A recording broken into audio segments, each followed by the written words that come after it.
अकोला जिल्हाधिकारी कार्यालय चौकात भरधाव कारने दुचाकीला जोरदार धडक दिल्याने एक मुलगी आणि एक महिला गंभीर जखमी झाल्या। अपघातानंतर संतप्त नागरिकांनी कार चालकाला मारहाण केली तर जखमींना तातडीने रुग्णालयात दाखल करण्यात आले। अकोला शहरातील जिल्हाधिकारी कार्यालय चौकात एक धक्कादायक अपघात घडला। भरधाव वेगाने आलेल्या कारने दुचाकीला जोरदार धडक दिल्याने दुचाकीवरील एक मुलगी आणि एक महिला गंभीर जखमी झाल्या।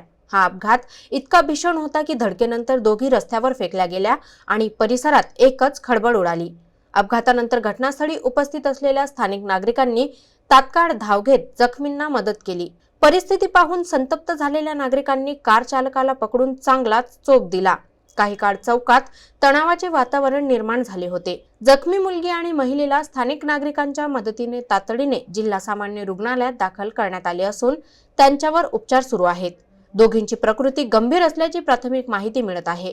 दरम्यान घटनेची माहिती मिळताच पोलिसांनी घटनास्थळी धाव घेत परिस्थिती नियंत्रणात आणली। कार चालकाला ताब्यात घेण्यात आले असून अपघाताचे नेमके कारण काय, वेग जास्त होता का, वाहतूक नियमांचे उल्लंघन झाले का याचा तपास सुरू आहे। शहरातील वर्दळीच्या चौकात वारंवार होणाऱ्या अपघातांमुळे नागरिकांमध्ये भीती व्यक्त केली जात असून वाहतूक व्यवस्थेवर कठोर उपाययोजना करण्याची मागणी जोर धरत आहे।